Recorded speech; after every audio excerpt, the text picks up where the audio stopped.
আসসালামু আলাইকুম। আমি মোহাম্মদ রানা হোসেন, রিকো অ্যাগ্রোভেট কোম্পানি থেকে আমি আসছি।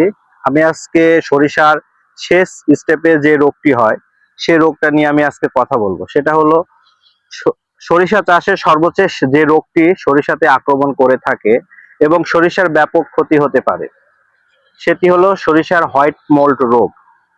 এই রোগের লক্ষণ হলে গাছের মাঝামাঝি সাদা মোমের মতো আবরণ হয়ে যায় এবং ভেঙে যায়। তার ফলে গাছের উপরিভাগের কোনো রকম খাবার যেতে পারে না, ফলে উপরের অংশ শুকিয়ে যায় এবং ফলন বহুগুণে কমে যায়। ফলনের হার 70 থেকে 80 ভাগ কমে যায়।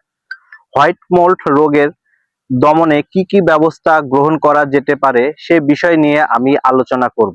হোয়াইট মোল্ড একটি ছত্রাকজনিত রোগ। এই রোগের ফলে ফসলের অনেক ক্ষতি হতে পারে। এই রোগ দমন করার জন্য অক্টোবরের শেষে বীজ বা নভেম্বরের প্রথম সপ্তাহের দিকে বীজ বপন করতে হবে। এছাড়া বীজটি ভালো করে শোধন করে বপন করতে হবে। এই রোগের একাংশ তুলনামূলকভাবে কমে যাবে। কার্বন ডাইজিন গ্রুপের ছত্রাকনাশক দিয়ে বীজটা ভালোভাবে শোধন করতে হবে। 2.5 গ্রাম ছত্রাকনাশক দিয়ে 1 কেজি পরিমাণ বীজ কিন্তু আপনারা শোধন করতে পারবেন। এই হোয়াইট মোল্ড রোগ কিন্তু বায়ু দ্বারা প্রবাহিত হয়ে থাকে। এক গাছ থেকে আরেক গাছ থেকে এইভাবে কিন্তু এর বংশ বিস্তারটা হয়ে থাকে।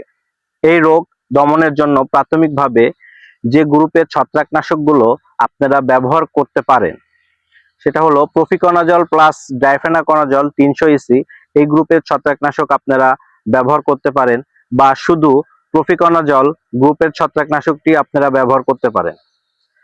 প্রথম স্প্রে দেওয়ার 7 থেকে 8 দিন পরে দ্বিতীয় স্টেপে স্প্রে করলে এই রোগ থেকে আপনারা অনেক গুণে পরিত্রাণ পাবেন। এবং তার 2 থেকে 3 দিন পরে যদি চিলেটেড জিঙ্ক এবং সলুবার ব্রোন মিশিয়ে একটা স্প্রে করেন তাহলে সেখান থেকে কিন্তু একটা ভালো ফলাফল আপনারা পাবেন। এই হোয়াইট মোল্ড রোগটির কারণে কিন্তু অনেক ফসলের ক্ষতি হয়।